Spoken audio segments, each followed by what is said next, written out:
Vasco da Gama completou 128 anos e essa informação confirmada é um verdadeiro absurdo contra o Cruz Maltino. Vou falar sobre mudanças no time promovido pelo técnico Pedro Emanuel, de olho no adversário. Alan, atacante, deve ficar de fora da partida, e também Lamáquia, que tem carta na manga. Vambora, galera, falar sobre a programação do Vasco, que realiza o último treino no CT Moacir Barbosa na manhã de sábado. Logo em seguida, ali por meio-dia, 1 hora mais tardar, o Vasco realiza o embarque para a capital paulista e fica concentrado em preparação para o jogo deste domingo. E aí, o jogo no Nubank Park, 4 horas da tarde, contra o Palmeiras. O técnico Pedro Emanuel deve realizar algumas mudanças, né? Com o Jair, né, fora um mês, por conta da lesão, o estiramento que tirou ele da partida contra o Santos. Temos, portanto, a provável escalação. Quem deve ir a campo é o Jardim, Paulo Henrique. A primeira mudança em virtude do último jogo, Paulo Henrique na lateral direita, Cuesta e Robert Renan, a dupla de zaga é mantido, Cuiabano é mantido na lateral esquerda. O meio-campo aí sim com mudanças. O Sousa no lugar do Jair, Thiago Mendes, e o Tietê é o meio-campo do Vasco.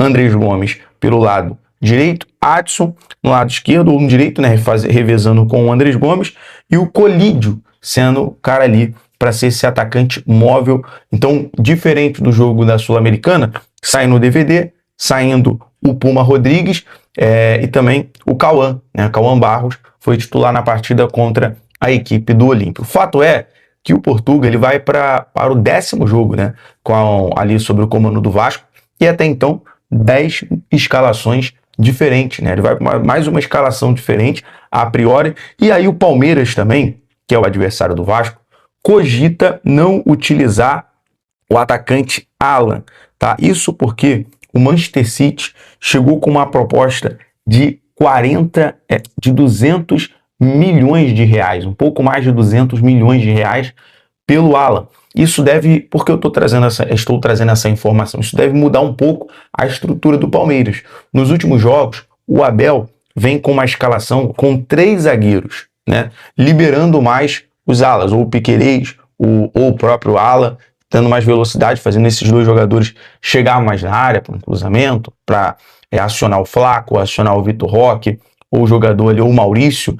Então, o Abel deve mudar a estrutura do Palmeiras, né? Possivelmente pode vir 4-4-2, porque ele tem utilizado o Gustavo Gomes como zagueiro central, o Alexander Barbosa junto com o Murilo, né? São basicamente ali 3 zagueiros. Aí ele coloca o Piquerez, o Alan, aí tem ele forma o meio campo, ele pode fazer com o Emiliano, e utilizar mais esse jogador, o Andrés Pereira, que volta ao time, né? O Andrés Pereira ficou de fora porque estava suspenso no jogo contra o Cerro Porteño, ele tomou cartão vermelho, volta ao time titular, então ele utiliza muito o Andrés.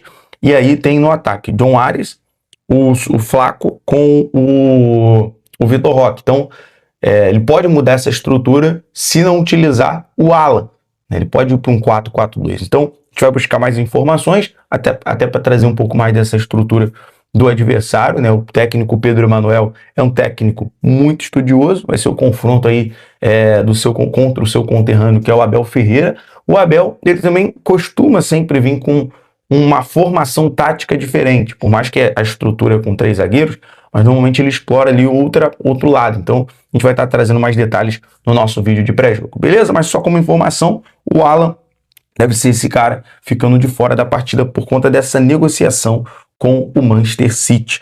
Falar sobre o mercado da bola, porque uma informação que é até um verdadeiro absurdo contra o Vasco é aquele fator, né? Contra tudo e contra todos.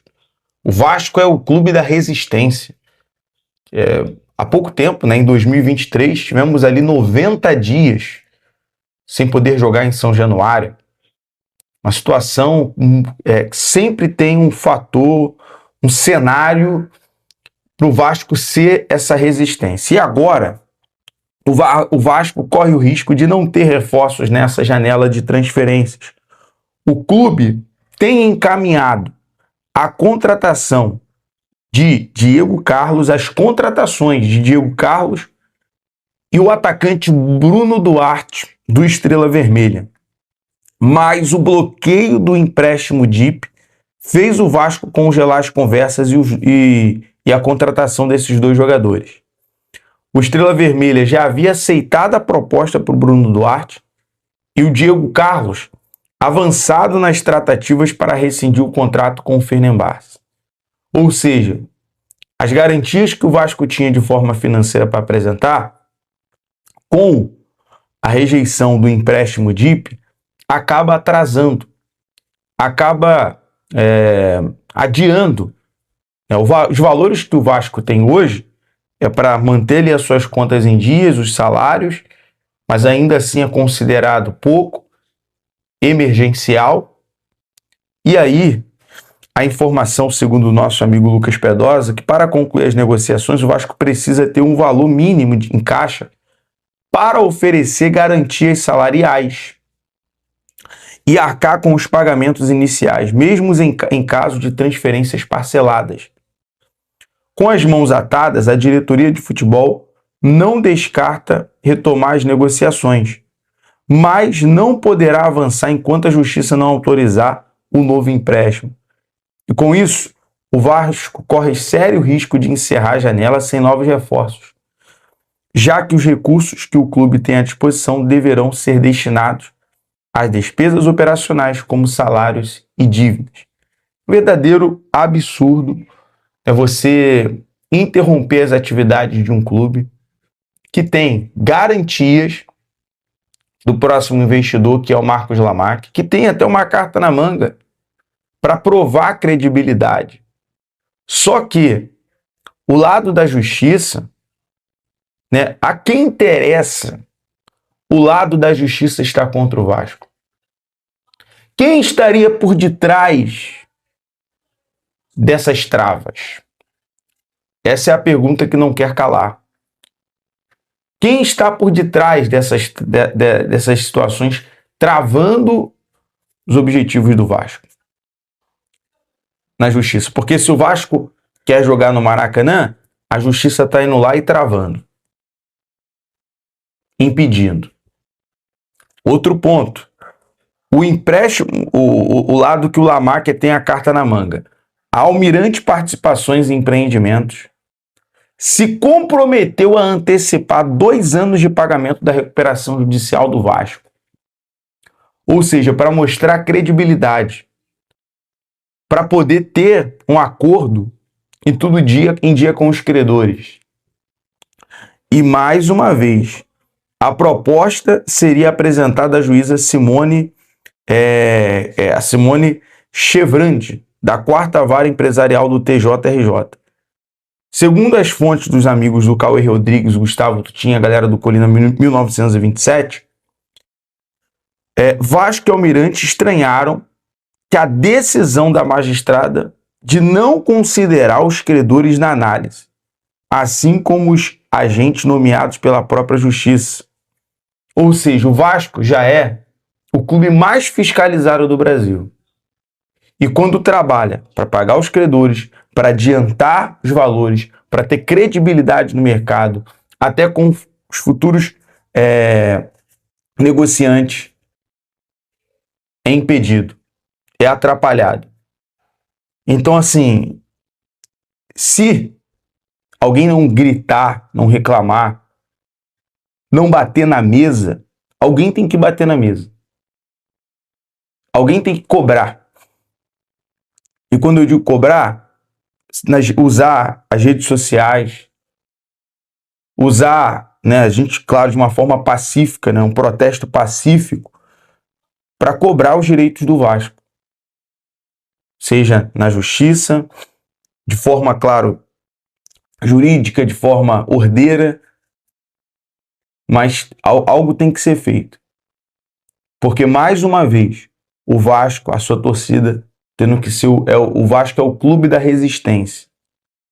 Já não basta o Vasco ser o clube mais fiscalizado, ter os seus objetivos financeiros impedidos e ainda ter, por outro lado, o BAP querendo dar pitaco na situação financeira do Vasco. Mas nós estamos aqui para trazer as informações e também estar ao lado do torcedor cruzmaltino.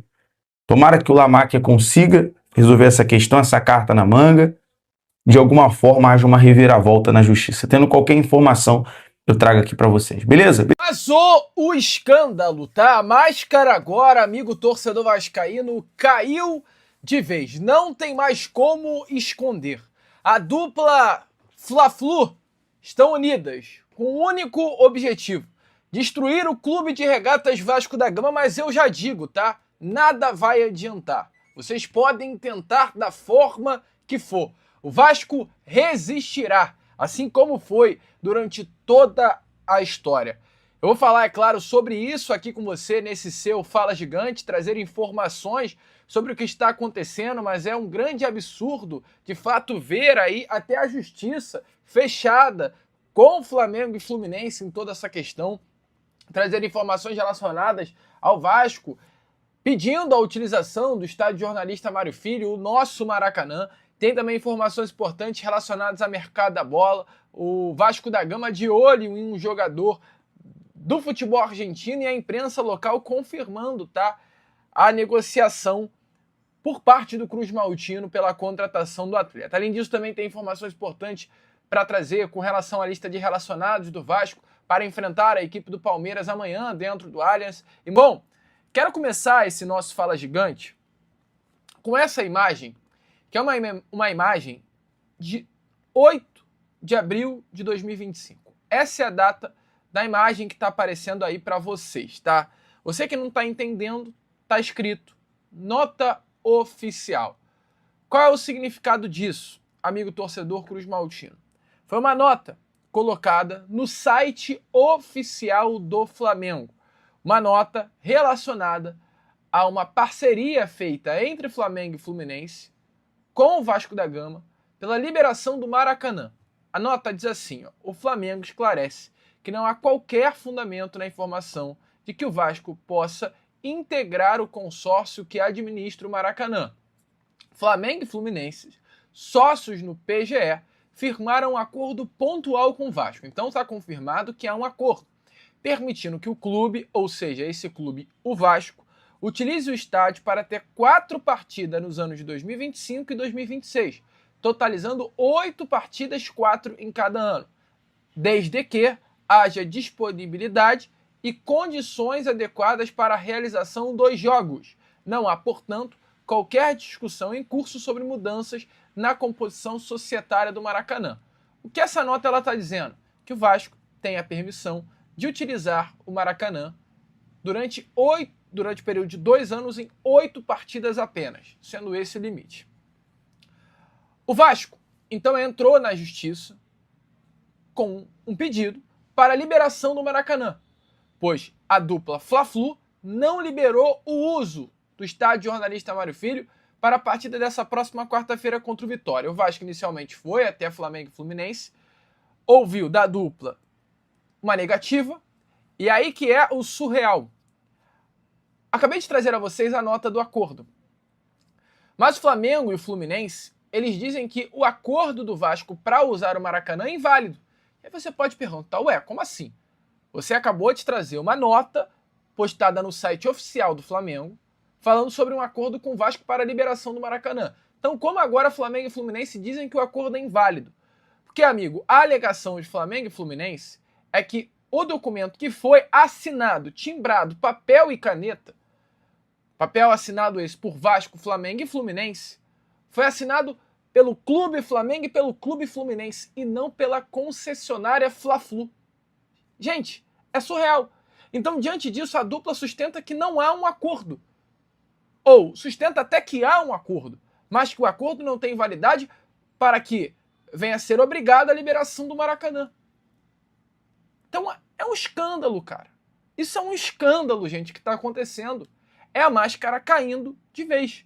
O Vasco, inclusive, chegou até a entrar com um recurso após ter o pedido indeferido pela Justiça para jogar no Maracanã, e a resposta saiu nas últimas horas desse sábado. A Justiça indeferiu de novo o pedido, ou seja, a Justiça manteve a decisão de que o Vasco não poderá usar o Maracanã na partida dessa próxima quarta-feira contra o Vitória. Gente, é surreal. É completamente surreal o que está acontecendo. Volto a repetir, pessoal, a máscara caiu de vez. Completamente surreal o que está acontecendo. É um grande escândalo. Há um acordo. Esse acordo não está sendo cumprido por parte do Flamengo e Fluminense. Eles estão alegando que o acordo foi feito não com o consórcio, mas com a dupla que gerencia o consórcio. E por isso não tem como ir à frente a ideia. Olha, amigo, é completamente surreal. Mas deixe aí a sua opinião nos comentários. É difícil, cara. É muito difícil. É contra tudo e contra todos. Vai ser sempre assim. Por isso que eu não gosto desses dois. Seremos assim até o final. Bom, vamos embora, cara. Continuar.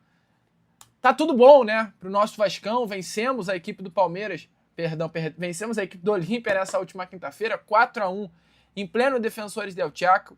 Um resultado importantíssimo pro nosso Cruz Maltino, que deu moral, deu confiança pro elenco. Mas amanhã tem mais um compromisso. É um compromisso difícil contra o Palmeiras em pleno Allianz Parque. Um jogo muito complicado. O Vasco enfrenta o líder do Campeonato Brasileiro e é o vice-lanterna do Brasileirão. No primeiro turno, o Vasco enfrentou este mesmo Palmeiras e conseguiu conquistar uma vitória dentro de São Januário, quebrando um tabu de anos sem vencer o Clube Paulista. E agora chegou a hora, talvez, quebrar mais um tabu. Vencer o Palmeiras dentro de São Paulo. A lista de relacionados foi divulgada pelos amigos do podcast Cruz Maltino, que tiveram acesso aos nomes nas últimas horas. Eu trago aqui, é claro, a vocês. A lista tem o goleiro Léo Jardim, além de Daniel Fusato e Pablo, os zagueiros Lucas Freitas e Robert Renan, à disposição pelo lado esquerdo do sistema defensivo, e Carlos Cuesta e Bruno André, à disposição pelo lado direito do sistema defensivo. Alan Saldívia seguindo de fora da lista de relacionados. Os laterais Paulo Henrique e Puma, à disposição pelo lado direito, e Cuiabano, Lucas Piton e Avelar, à disposição pelo lado esquerdo do sistema defensivo.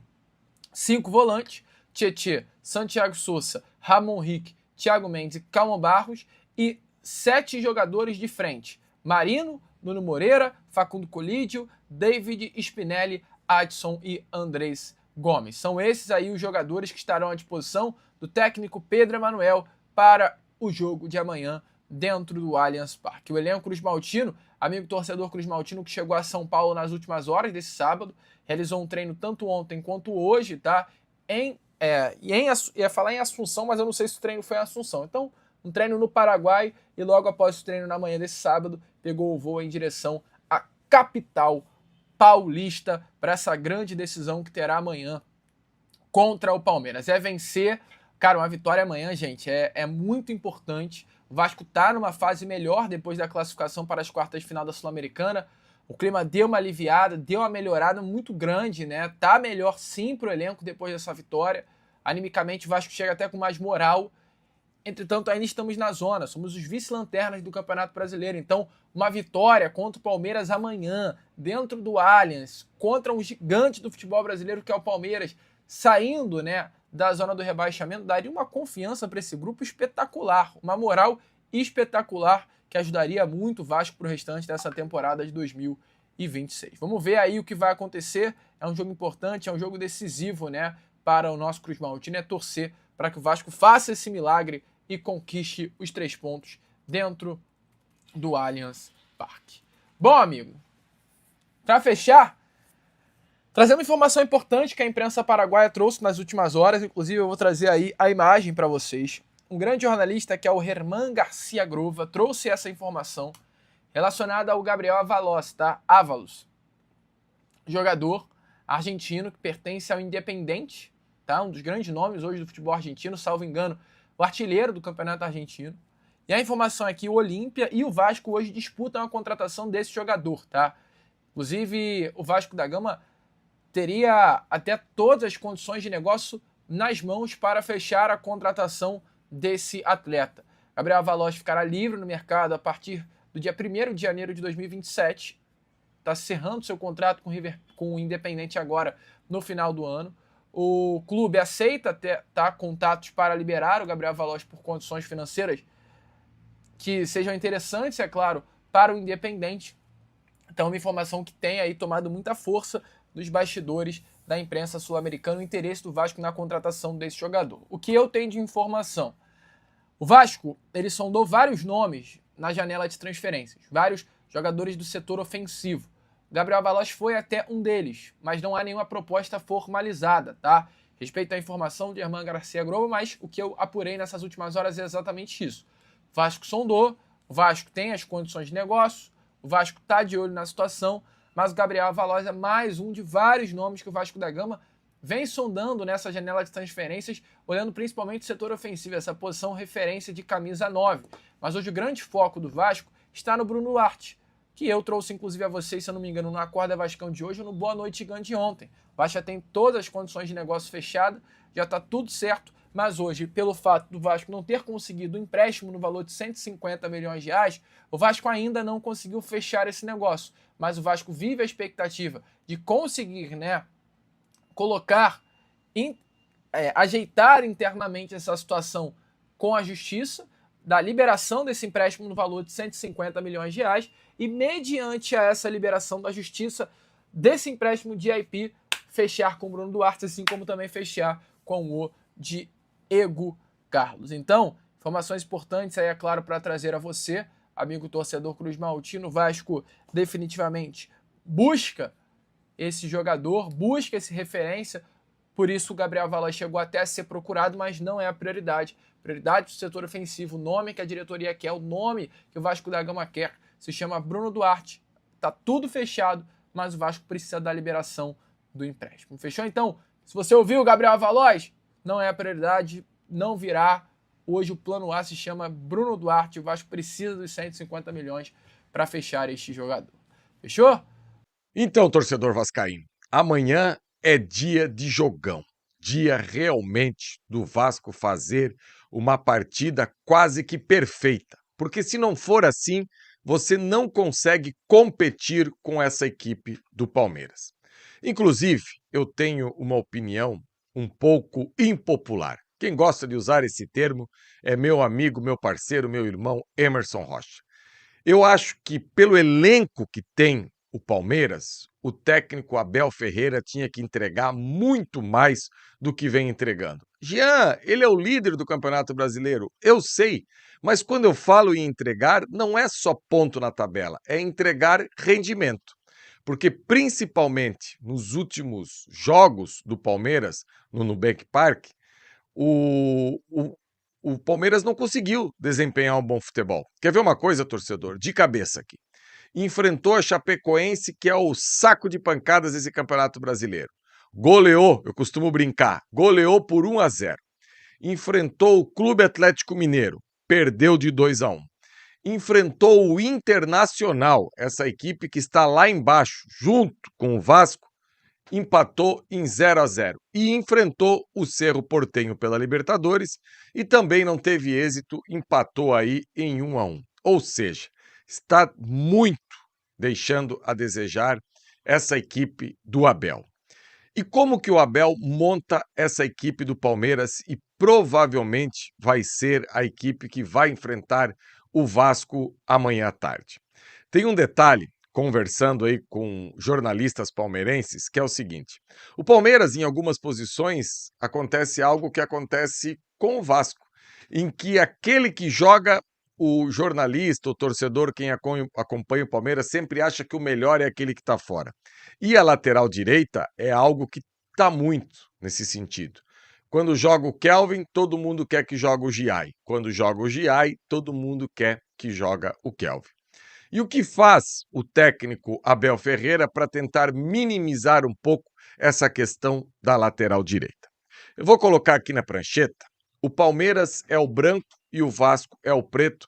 E presta atenção, torcedor, como é um jogo de encaixes essa partida de amanhã. Possivelmente, o Palmeiras vem com os 3 zagueiros, né? Gustavo Gomes centralizado, Murilo zagueiro pela direita, Alexander Barbosa zagueiro pela esquerda. Piquerez, ala pelo lado esquerdo. Alan, esse mesmo que está sendo vendido aí para o Manchester City por mais de 200 milhões de reais. Os 2 volantes aqui, que é um ponto que a gente vai ter que ter muita atenção, Marlon Freitas e Andreas Pereira. E aqui na frente, Arias de um lado, Maurício do outro e o Flaco aqui mais centralizado. Só que esse Palmeiras, ele é diferente um pouco daquilo que a gente vê usualmente das equipes no Campeonato Brasileiro. Começando por esse trio de zagueiros. Poucas equipes jogam efetivamente com 3 zagueiros. Você faz de um atacante um ala, você joga com esses extremas, porque nem o Arias é ponta a ponta, nem o Maurício é ponta a ponta. Muito pelo contrário. Eles utilizam mais essa faixa do campo aqui, deixando a lateral mais aberta para o Alan do lado de cá e para o Piquerez do lado de lá. E como que vem o Vasco para essa partida de amanhã? O que eu imagino? O Vasco vem com a linha defensiva que a gente já conhece, PH, Cuesta, Robert e Renan e Cuiabano. Na frente da zaga, Sousa. 2 todo-campistas, Tietê e Thiago Mendes. Colídio, David e Andrés Gomes. Eu acho que não vai fugir muito disso. Com dor no coração, porque o Adson vem fazendo boas partidas, mas eu acho que para esse confronto de amanhã, o melhor cenário do Vasco e é esse. E qual é a estratégia que eu vejo que o técnico Pedro Emanuel tem que traçar para a gente ter êxito amanhã? Primeiro de tudo, voltar a adiantar essa marcação.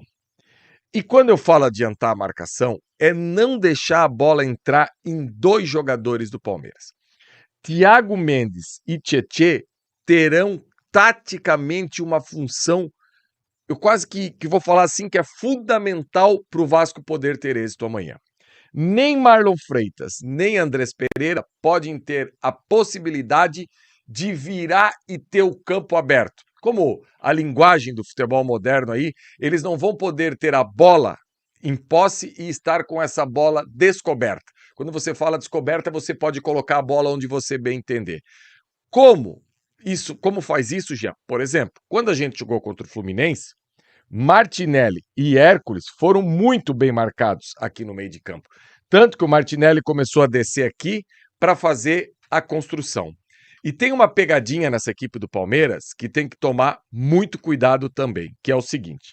Em determinado momento do jogo, ele muda esse 3-4-3 para um 4-2-3-1. Como que ele faz isso?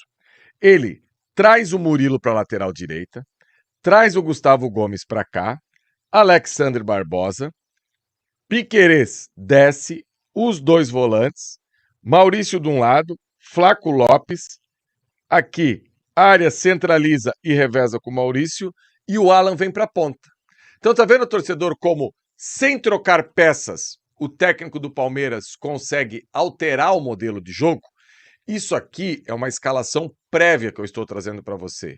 Pode ser que ele abra mão do Maurício, por exemplo, e entra com um lateral direito aqui. Pode, é uma possibilidade também. Mas eu entendo que o êxito do Vasco na partida de amanhã passa muito por não deixar esses 2 jogadores aqui jogarem. Aqui atrás tem o seguinte, eu vou até afastar aqui os jogadores do Palmeiras para tentar explicar o que eu penso da nossa saída de bola. Infelizmente, a gente teve um problema com o Jair, que era o responsável por pegar essa bola aqui, adianta PH, adianta Cuiabano, Cuesta aqui, Robert e Renan aqui, e o Jair descia e recebia essa bola aqui. O Sousa tem dificuldade para ser esse cara para sair jogando por aqui. Então, o que eu penso que o Vasco vai precisar fazer para melhorar essa saída de bola em alguns momentos do jogo? Dupla de zaga mais próxima, Sousa desce para vir aqui e Thiago Mendes vem para iniciar essa jogada por aqui.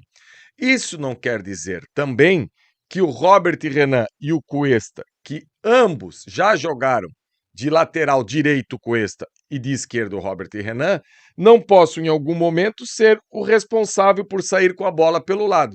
Coisa que o Robert Renan faz costumeiramente na equipe do Vasco. Coisa que o Cuesta já fez costumeiramente com a camisa do Vasco. Inclusive o Cuesta já chegou nessa zona do campo aqui, criando algumas oportunidades de cruzamentos. Então não são vozes da minha cabeça. O que eu trago para você aqui, torcedor, é aquilo que eu estudo e que o Vasco pode colocar em prática aqui. Então o Sousa sai um pouquinho e deixa essa saída de bola a cargo do Thiago Mendes. E fundamental, quando o Vasco for atacado, que tiver sem a bola, que o Sousa possa ser esse jogador aqui que desce no meio dos zagueiros, principalmente pela questão do jogo aéreo do Palmeiras. A gente sabe que o Palmeiras tem exímios cabeceadores. Alexander Barbosa é um exímio cabeceador, Murilo é muito bom no jogo aéreo, Gustavo Gomes a gente não precisa nem falar, dispensa comentários, Flaco Lopes é outro bom cabeceador. E como fazer para evitar isso? Primeiro, nada de ceder escanteio sem necessidade, nada de fazer aquela faltinha lateral ali no lado da área para o Palmeiras poder jogar dentro da área. Então acho que esse é o primeiro passo, a gente cuidar com o jogo aéreo do Palmeiras. E quando ter a posse, jogar e principalmente imprimir velocidade para cima desses três zagueiros e para cima do Piquerez. Paulo Henrique, Andrés Gomes e Cuiabano fundamentais para atacar esse corredor e fazer essa zaga do Palmeiras correr para trás. E como disse o Pedro Emanuel no tempo contra o Olímpio, o Palmeiras está aqui com esses três zagueiros, bem postado, né? Não adianta o David ficar descendo aqui para procurar jogo de associação. O David tem que vir aqui e atacar esse tipo de espaço, fazer esses três zagueiros correr para trás, fazer com que os dois volantes do Palmeiras tenham que descer aqui para ocupar esse espaço. E volto a falar, quanto mais longe eles estiverem do campo de ataque, melhor, porque a qualidade tanto de Marlon Gomes quanto de Andrés Pereira nessas inversões é muito grande e a gente precisa tomar muito cuidado com essa equipe do Palmeiras. Mesmo não apresentando um bom futebol, é uma equipe que a gente tem que ter total respeito, sem dúvida nenhuma. Alô, amigo vascaíno, não esqueça, por favor, de se inscrever, deixar o seu like e fazer o seu comentário, pois é muito importante para o crescimento do canal. Até o próximo vídeo com mais notícias do nosso Vasco da Gama. Um abraço.